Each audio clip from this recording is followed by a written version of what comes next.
taarifa ya utekelezaji wa ilani ya Chama cha Mapinduzi kwa kipindi cha miezi sita kama ifuatavyo. Tumeweza kuweka takriban shilingi milioni 500 na milioni 10 na laki 6 na elfu 10 katika jimbo la Uzini. Mwenyekiti, sekta ya kwanza ni eneo la usafirishaji, yaani miundombinu ya barabara.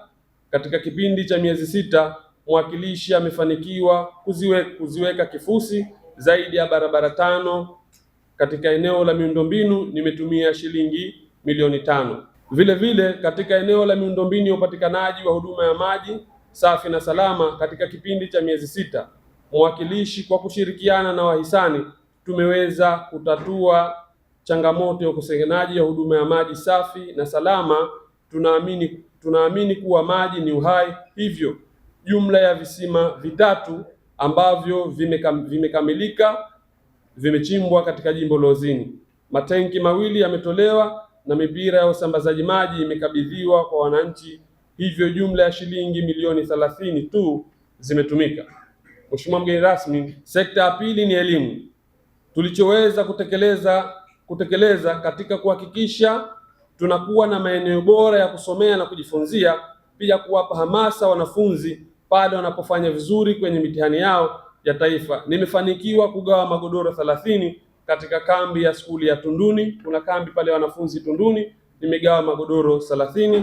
Vile vile kujenga ofisi ya walimu na store katika skuli ya Pagali. Vile vile kujenga jengo la kisasa lenye jumla ya madarasa 2 katika skuli ya Ghana.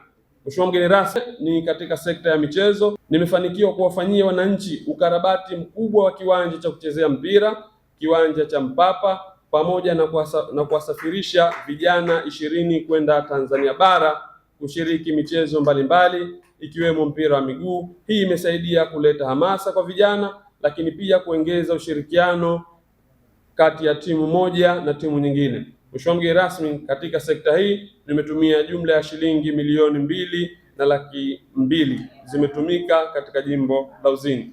Mheshimiwa mgeni rasmi, sekta ya 5, mazishi na mayatima. Katika sekta hii jumla ya shilingi milioni 6 laki 2 na 30,000 zimetumika katika kipindi cha miezi sita. Eneo hili tumefanikiwa kuwazawadia, tumefanikiwa kuzika zaidi ya marehemu 80 kwa kusaidia sanda na ubao.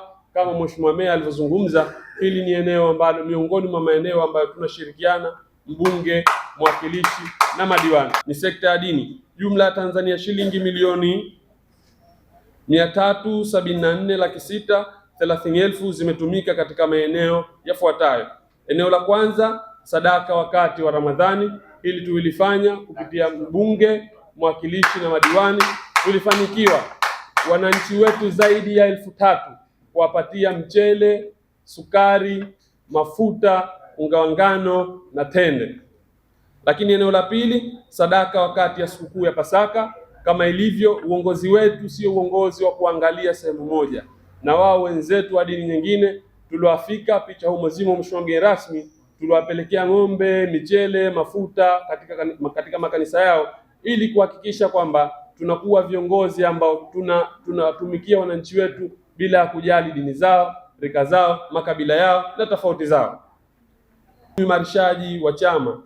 Katika sekta hii nimefanikiwa kulijenga upya tawi la CCM la Miwani, ikiwa lengo ni kuhakikisha tunakuwa na miundombinu bora katika chama chetu kwa kuzingatia maono ya viongozi wetu katika siasa na uchumi. Nimejenga fremu 3 za maduka kama ni kitega uchumi cha tawi. Vile vile katika eneo hili nimekabidhi vifaa kwa ajili ya ujenzi wa tawi la Bambi Kaskazi pamoja na michango mingineyo ikiwemo ziara ya jumuiya wazazi, mabaraza ya UWT na wazazi, lengo ikiwa ni kukijenga chama, kuongeza wanachama na kutekeleza ilani ya Chama cha Mapinduzi kwa uadilifu, utii, nidhamu, uwajibikaji na ushirikiano wa hali ya juu kwa wanachama wote. Katika uongozi wangu naamini mimi sikuchaguliwa na kikundi cha watu fulani, naamini watu wote walinichagua. Na siku zote naendelea kusema hakuna kundi linaloitwa kundi la Msingiri. Mimi mpaka leo wakati naomba kura, wananchi wote mliniambia kwamba mheshimiwa, tutakupa kura. Leo ukiniletea zile kura nizibague nani alonipa na nani hakunipa, sizijui.